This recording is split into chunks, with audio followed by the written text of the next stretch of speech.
Bienvenidos televidentes a En el set de Pasto Noticias. El agradecimiento, como siempre, a nuestra directora, Magíster Lorena Mesías Buccelli, y al señor rector, doctor Carlos Solarte Portilla, quien hacen posible la realización de este programa.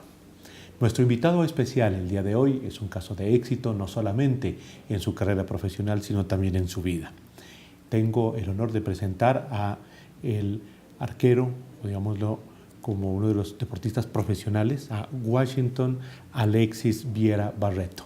Bienvenido aquí en el set de Pasto Noticias. No, muchas gracias, para mí es un placer, muchas gracias por la invitación y bueno, acá estamos para compartir con ustedes y compartir con toda la gente que nos está mirando en este momento. Nuevamente gracias por sacar espacio en esta apretada agenda que usted viene a cumplir aquí en el sur de Colombia con unos eventos muy importantes organizados donde la figura principal, como siempre ha sido, es usted aquí en nuestros auditorios. Alexis Viera nace en Montevideo un 18 de octubre de 1978. Usted tiene la doble nacionalidad, es uruguayo y colombiano, pues a mucho honor y fortuna para nosotros.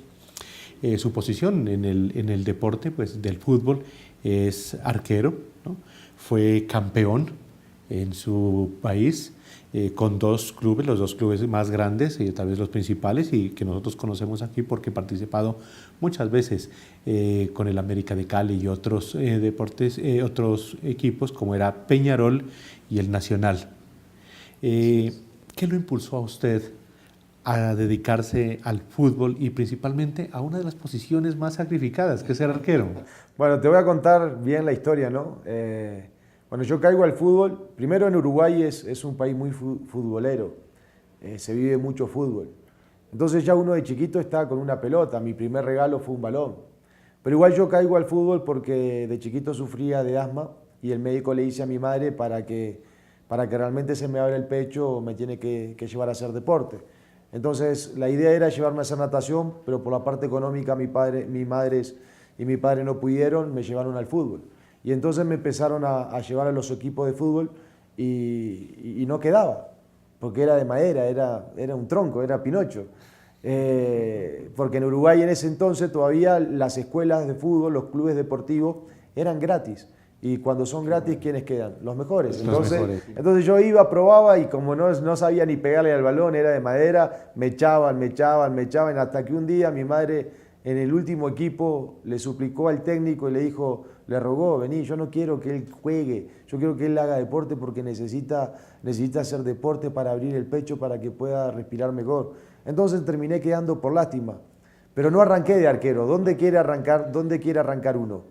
De 9. De 9, todos sí. Queremos hacer goles, todos queremos hacer goles, todos queremos ser Falcao, todos queremos ser Luis Suárez, todos queremos ser delantero. Entonces yo fui con esa ilusión de 9 y no le hacía un gol ni al arco iris, imagínate, era de madera. Y ahí el técnico me empezó a bajar, 8, 7, 6, 5, hasta que llegué a defensa. En defensa me mantuve, porque yo era medio loco, ¿no? Yo ya de chiquito ya parecía un ninja, ya le pasaba el balón pero no pasaba el jugador, le pegaba una patada en la cabeza igual. Ya era loco. Y un día falta el arquero. ¿Y a quién miran todos? Al más malo. Nadie quería atajar. Me miraron a mí, bueno, y a partir de ahí me metieron en el arco. Yo no tuve ningún problema, sin guantes, sin nada. Y me daba la cabeza contra los palos, me tiraba. No tenía cero técnica, ¿no? Tenía más puro corazón. Corazón tenía, porque hasta en ese momento no sentía ni amor por la posición. Pero una vez que después el técnico me vio la condición ahí y me dejó de arquero. Y ya uno empieza a amar esa posición. Ya uno se empieza a adaptar, uno ya empieza a tomarle mucho cariño. Y al final uno ya ama ese puesto, porque es un puesto totalmente diferente, es el más difícil, es el que entrena solo, el que te vestís diferente, entrenás más que todos, te echan la culpa siempre cuando pierden los partidos, entonces mentalmente también tenés que ser muy fuerte. Y bueno, y eso a mí me gusta, porque a mí me encanta la presión. Y saber impulsar al equipo de atrás hacia adelante. Claro, ¿no? Y uno tiene que tener voz de líder, y en eso, como yo siempre también de chiquito, siempre fui así, hablaba, gritaba, ordenaba, tenía ya la personalidad. La determinación. Sí, la determinación, la convicción. Y ya uno ya empezó a tener ese sueño y ese anhelo de ser jugador profesional. Y bueno, y con el tiempo empecé a trabajar y con 16 años ya debuté como profesional en Racing Club de Montevideo en el año 95. A partir de ahí jugué 5 partidos en primera, me citan en una selección sub-23 con 16 años. Peñarol, que es un equipo grande que tú lo nombraste, me compra el 50% del pase, paso a Peñarol a estar con los mejores jugadores del fútbol uruguayo que habían jugado en Europa. Por ejemplo, jugadores de selección uruguaya como el Pato Aguilera, Bengochea, el Tano Gutiérrez, Claudio Flores, el arquero. Y para mí era un sueño estar con todos esos jugadores porque uno siempre lo miraba como ídolos. Sí, por televisión, jugaban en la selección y uno siempre iba al estadio y los miraba y parecía que estaban muy lejos. Y yo poder estar entrenando con ellos ya era un sueño. Que bueno, que después no tuve la oportunidad de jugar mucho en Peñarol. Vuelvo a Racing, ya más maduro, y después paso a River. En River tuve un paso muy bueno, que es el que me hace llegar a Nacional. Y a Nacional llego más maduro, ya llego con 26 años, no llego de titular, pero siempre me preparé como hay que prepararse. Sí, y siempre en ascenso, ¿no? Sí, claro, siempre en ascenso. Yo siempre, mira, yo te voy a decir algo. Yo, si no arrancaba de titular, terminaba jugando. Esa era la convicción mía. Y es muy difícil sacarle el puesto a un arquero. Claro, total. Porque el arquero, si lo está haciendo bien, por más que el de atrás sea el mejor del mundo, no lo tocan. Perfecto. Pero mira, yo metía tanta presión en los entrenamientos, metía tanta presión a la hora de entrenar, metía tanta presión que el arquero que estaba titular dudaba del mismo. ¿Por qué? Porque sabía que si se equivocaba yo estaba ahí. Y el técnico sabía que también estaba esperando para ponerme. Entonces yo jugaba con eso, porque yo entrenaba más que mientras el otro estaba descansando, yo estaba entrenando. Yo entrenaba, mira, yo me iba 1 hora antes a los entrenamientos. Entrenaba 1 hora en el gimnasio solo, después entrenaba con el equipo profesional, volvía al gimnasio a entrenar 1 hora después, llegaba a mi casa reventado, me dolían las piernas, me dolía todo el cuerpo, almorzaba, me dormía una pequeña siesta y por la noche me pagaba un gimnasio para seguir entrenando y no jugaba. Pero entonces eso, mucha gente quiere llegar al éxito, quieren ser exitosos, pero no hay esfuerzo, no hay sacrificio, no hay disciplina. Muchos quieren llegar a la cima, pero no quieren subir escalón por escalón. Claro. Entonces, muchos quieren llegar a la meta, pero no pasan los obstáculos. Entonces, eso es lo que hoy estamos compartiendo con la gente, transmitiéndole a la gente de que hay un camino en la vida, no solamente en el deporte, sino en las crisis, en lo imposible que muchas veces la gente tiene imposible, se limita mentalmente a creer que son capaces, que tienen el talento, que sí lo van a lograr, y eso genera dudas, eso genera miedos, eso genera inseguridad, que es el peor enemigo que tenemos, ¿no? Sí, claro, ese es el que no lo deja triunfar. Dentro de su carrera tan importante, con esa disciplina, con ese convencimiento, con esa fe que usted tenía, como usted mismo nos dice, si no jugaba, terminaba jugando. ¿Cuál fue el equipo que lo recibe aquí en Colombia? Bueno, yo llego a la América de Cali en el 2009, sí, claro, vengo con la ilusión de jugar la Copa Libertadores. América había salido campeón, había clasificado a la Copa Libertadores. Yo vengo de Nacional, también de jugar Copa Sudamericana, de jugar Copa Libertadores, lo venía haciendo muy bien. Y con los grandes equipos. Y vengo a la América de Cali porque era la primera vez que salía de Uruguay y yo venía con esa ilusión. Yo conocía mucho ya la historia de la América de Cali, eso a mí me motivó mucho, la hinchada muy grande, la historia que tenía el equipo. Y bueno, tomé la decisión de venir para acá, pero lamentablemente las cosas de la vida, ¿no? 10 días, entrené 10 días, mi primer partido amistoso me rompo la rodilla. Imagínate, ya me querían mandar para Uruguay. Menos mal que el día anterior había firmado el contrato. Pero si no hubiese firmado el contrato el día anterior, ya estaría en Uruguay sin garantía. Sí, tuve que hablar con el presidente y le dije, vení, yo no vengo por la plata, yo vengo a triunfar, yo vengo a jugar. Entonces, negociemos. Vení, ya yo vine por un préstamo, no te cobro el préstamo, el sueldo sí te lo cobro porque tengo que vivir, pero en realidad y te doy el 50% del pase porque yo voy a terminar jugando. Y claro, le hablé con tanta convicción que el presidente me dijo, dale, buenísimo. Y aparte yo le estaba dejando de cobrar plata. Claro. Yo me recuperé y terminé jugando y fui figura. Sí. tal como nos consta, pues acá que eso fue de las partes donde usted empezó a marcar un hito entre los arqueros aquí en Colombia. Alexis Viera pues llega al fútbol colombiano y se convierte en una estrella. Para fortuna nuestra, pues lo empezamos a sentir desde ese entonces como un colombiano más, porque usted, como lo manifestaba en diferentes entrevistas, empieza a amar esta Colombia, empieza a amar este país que lo acoge, y la hinchada pues lo lleva también en su corazón. Y a pesar de que Colombia se convirtió en su segunda casa en este país, cambia su vida, porque un 25 de agosto de 2015, Alexis Viera fue asaltado junto a su señora esposa por 2 ladrones que querían robarle el dinero retirado de un cajero electrónico en la ciudad de Cali. Usted fue herido de bala cerca a su columna vertebral, por lo que pues, necesitó intervención de urgencia en la clínica Valle de Lilí de la ciudad de Cali, y a causa pues, de este accidente perdió su movilidad en sus extremidades inferiores, y por tanto el primer diagnóstico era que usted no iba a caminar. ¿De qué manera sintió, se vive ese momento tan trágico o tan desafortunado en su vida deportiva y en su vida? Bueno, te voy a cambiar la respuesta, te lo voy a voltear no solamente a vos, sino a la gente que nos está mirando. ¿Qué pasaría hoy si vos despertás y en todo lo que te preparaste toda tu vida, en todo lo que estudiaste, en todo lo que trabajaste, en todo lo que le dedicaste mucho amor, esfuerzo, tiempo, hoy te despertás y la vida te dice, ya no lo puedes hacer? ¿Cómo enfrentarías la vida? Fuerte. Y no solamente eso, la mitad de tu cuerpo no te funciona. Cuando vos sos un deportista, cuando vos vivís en tu cuerpo, cuando tu empresa es tu cuerpo, ¿cómo crees que te vas a despertar? Es duro, pero ahí es donde yo siempre le digo a las personas, hay cosas que llegan en la vida que muchas veces uno no la espera, pero llegan.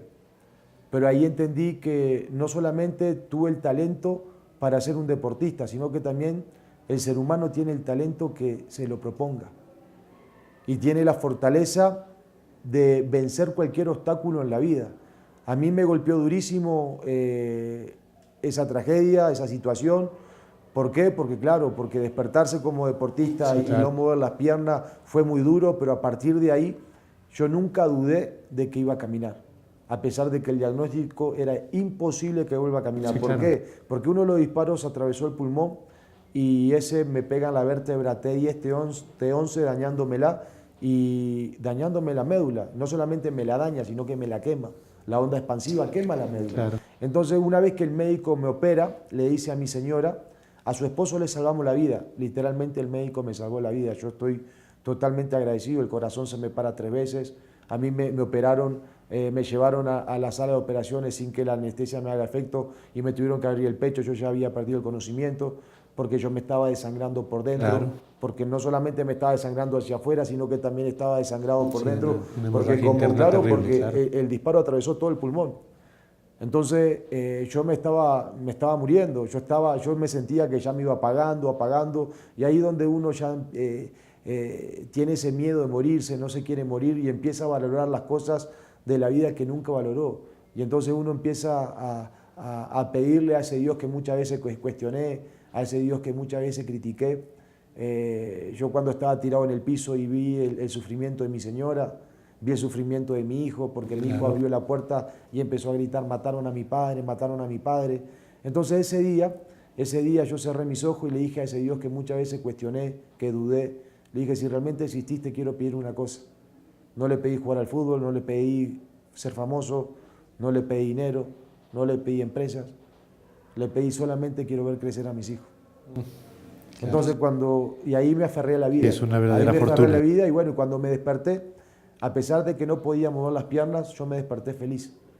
Me desperté feliz porque estaba vivo, porque ya lo que yo quería ya lo podía tener, ya el fútbol quedó totalmente secundario, cuando yo realmente siempre decía que el fútbol estaba por encima de mi familia y el fútbol se acabó y mi familia quedó. Entonces a veces uno está mal enfocado en la vida y esa es la pregunta que me hago. ¿Por qué tuve que tocar fondo para reaccionar? Y eso es lo que hace mucha gente. ¿Por qué muchas veces tenemos que tocar fondo para reaccionar? Entonces hoy la respuesta que tengo en mi corazón es que hoy me tocó a mí y yo sé lo que es el dolor, yo sé lo que es el sufrimiento, yo sé lo que es la depresión. A mí me daban morfina y no me podían calmar el dolor. Digo más, hasta el día de hoy tengo dolor 24 horas al día, donde mucha gente se quita la vida, donde mucha gente tengo complicaciones, no me funciona la vejiga, me tengo que hacer catéter cada 6 horas. Entonces yo me hago esa pregunta, yo sé lo que es tocar fondo y no se lo deseo a nadie. Entonces la respuesta es para que las demás personas no lleguen a tocar fondo, que se den cuenta que pueden alcanzar lo que quieran alcanzar sin llegar a tocar fondo. Y no solamente es alcanzar el éxito, el dinero y la fama, sino es valorar la familia, valorar la vida, valorar que puedo hablar, ver, levantarme de una cama, hacer las necesidades normales, que lo otro es totalmente secundario y lo otro ya depende de uno. Claro, lo fundamental. Claro, lo otro, el estudio, mi carrera, mi trabajo. Claro, mi trabajo, mi empresa, eso ya depende de uno. Pero cuando a vos la vida te golpea duro, un accidente, te caíste, ya hay cosas que ya no las esperás, pero ahí te cambia todo. Totalmente. Y claro, yo perdí mi empresa, perdí mis ingresos, perdí todo. Pero igual yo te digo algo. Entonces, hoy me quejo yo, no me quejo, sino que al contrario, yo veo las personas que se quejan porque no tengo trabajo, porque me va mal, porque esto, porque lo otro, y yo lo veo que están sanos, que tienen toda la movilidad del cuerpo. Y uno dice, ven, yo con una discapacidad perdí mi trabajo, perdí mis ingresos, perdí todo lo que tenía, en todo lo que me había preparado durante más de 32 años. Y yo ya no lo podía hacer. Pero ahí fue donde me reinventé, donde saqué la fuerza, porque a pesar yo seguía siendo la cabeza del hogar, porque yo era el único que trabajaba en la casa, porque yo había tomado esa decisión, que mi señora se quede para los hijos. Pero a partir de ahí, mira, hoy cuando uno tiene amor, cuando uno tiene esa constancia, esa dedicación, esa fuerza, uno consigue cosas que muchas veces uno ni se las imaginaba. Entonces hoy yo te digo más, me va mejor hoy que en el fútbol, que cuando jugaba al fútbol. Qué bueno. No hay excusa, yo siempre digo hoy, la excusa es del mediocre. Sí, claro. Hay la disculpa para ser mediocre. Hay dos clases de personas, o sos exitoso o sos perdedor. O sos ganador o sos perdedor, o sos exitoso o sos mediocre. Entonces, ¿en qué camino te querés despertar? ¿En qué camino querés empezar a caminar? Pero mucha gente está en el camino equivocado y no se da cuenta. Porque yo también estuve en el camino equivocado. Precisamente de eso hablaba, ¿no? De ese tocar fondo. Claro, yo estaba en mi burbuja. Se explotó esa burbuja y caí. Pero yo también me di cuenta, después analicé y analizándome bien, como hoy me analizo, me di cuenta que estaba en el camino equivocado. Alexis Viera, en nuestro país, dado el conflicto y dado en muchos casos de violencia que ha habido, se habla del perdón. Usted tuvo la oportunidad de conocer a quien le hizo ese daño. ¿Cómo fue ese encuentro? ¿Qué sintió? ¿Qué le dijo? ¿Qué hizo usted? Bueno, lo primero que yo siempre digo hoy es que si yo no hubiese liberado esa carga, yo no me hubiese parado de la silla de ruedas. Por eso fue lo fundamental. Eso fue lo que a mí me hizo ver el camino, enfocarme en el día a día, trabajar en lo que realmente tenía que trabajar, dedicarme a las terapias, a mi recuperación, sin tener odio, sin tener rencor, sin pensar en esa persona que me cambió la vida, en esa persona que me quitó los sueños, en esa persona que me quitó mi empresa, en esa persona que me trajo complicaciones, sino que cuando me desperté, yo le dije estas palabras a mi señora. Le digo, Negra, ¿sabes que no siento nada por la persona que me disparó? Yo no soy nadie para juzgar, el único que juzga es Dios.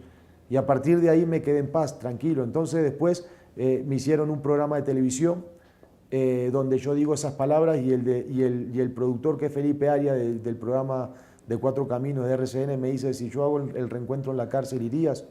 No tengo ningún problema porque yo ya aprendí a liberar. Entonces se hizo ese reencuentro y cuando yo voy a la cárcel, yo tenía esa ansiedad que iba a sentir más que nada, no yo, sino que iba a sentir él al verme a mí. ¿Por qué? Porque él iba a pensar que por mi culpa estaba ahí y él no estaba por mi culpa, él estaba porque él cometió un error. Pero ellos piensan al revés, el delincuente piensa al revés. Entonces esa fue la ansiedad, pero cuando yo lo veo frente a frente, yo no sentía absolutamente nada. Ahí me di cuenta que mi corazón estaba totalmente limpio, que no tenía odio, que no tenía rencor, que me di cuenta de que Dios estaba realmente... Que se había quitado esa carga. Sí, también. Me quité esa carga, me quité ese peso. Por eso hoy mucha gente no avanza. Por eso mucha gente hoy está estancada. Por eso mucha gente hoy está tocando fondo y no sale. ¿Por qué? Porque están viviendo de esa carga del pasado. Viven del rencor, del odio. de la envidia, de la venganza, de ensuciarse el corazón, y uno no se da cuenta que cuando uno empieza a ensuciarse el corazón no puede ver el camino, claro, no puede ver el camino. Sí, claro. Porque es colocarse una venda, pues uno mismo, ¿no? Sí, claro, es como yo siempre digo, nosotros si nos ponemos una venda acá y queremos salir, no vamos a salir, nos vamos a chocar. Entonces mucha gente está en la vida vendados, no saben hacia dónde van.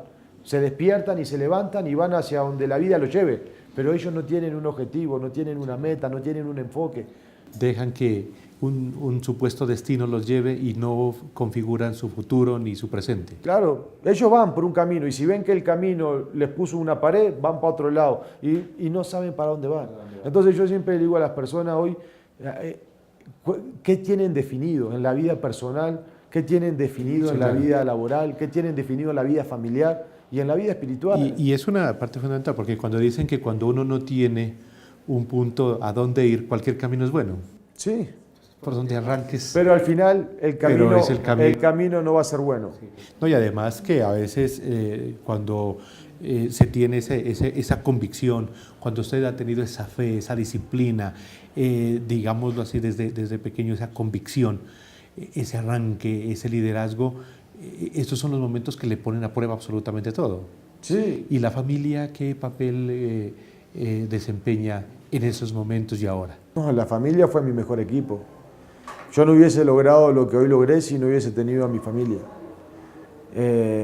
A mí me mandaban una terapia al día y yo hacía de 6 a 7 terapias al día, reventado. Cuando una terapia me dejaba en cama, una terapia me dejaba destrozado, y yo hacía de 6 a 7. Y no las hacía en la clínica, las hacía en mi casa. Mis padres se volvieron fisioterapeutas, mis hijos se volvieron fisioterapeutas, mi señora se volvió fisioterapeuta, y todos me ayudaban, y todos me daban motivación, y yo también les daba fuerza a ellos. Y cuando yo me caía, ellos me levantaban, y cuando ellos se caían, yo los levantaba. Entonces fue un equipo fuerte allí, que cuando, eso es lo que yo le digo a la gente, una persona solo puede llegar a la meta, pero si realmente quiere lograr el imposible, tiene que aprender a trabajar en equipo. Sí. Hay un dicho acá que tenemos que dice que pues siempre hay que buscar la excelencia, ¿no? Pero dicen, hoy mejor que ayer, pero juntos lo mejor, ¿no? Y quisiera preguntarle qué significa volver a empezar de Alexis Viera. Bueno, volver a empezar a mí me tocó volver a empezar, una nueva vida, con un nuevo cuerpo. Aprendí a ponerme sentado porque yo no me podía ni mover, a mí me sentaban y me caía. Entonces yo primero también tuve que aprender a sentarme en la cama, a fortalecer mi tronco. Después de fortalecer mi tronco aprendí a gatear, pero para eso fue un trabajo muy duro para poder mover las piernas. Y después de aprender a gatear me empecé a poner de pie. Después de poner de pie empecé a dar pasitos. Y bueno, y hoy ya, gracias a Dios, estoy dando pasos, ya hoy soy 100% independiente. Por eso hoy todos los días, no solamente volví a empezar, sino que todos los días vuelvo a empezar. ¿Por qué vuelvo a empezar todos los días? Porque cada día sale el sol, cada día es distinto. Cada día vuelvo a ser una mejor persona, cada día vuelvo a ser mejor papá, cada día vuelvo a ser mejor amigo, mejor hijo, mejor esposo. Cada día me tengo que superar más de lo que hice ayer. Entonces todos los días uno vuelve a empezar.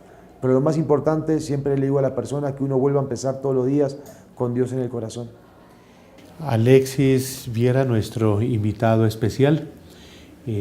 Terminada esta primera parte, los invitamos a ustedes, amables televidentes, a que en la siguiente semana nos acompañen para la segunda parte de esta entrevista muy sentida, esta entrevista de fuerza, de vida, de disciplina, de fe, que tenemos aquí con Alexis Viera.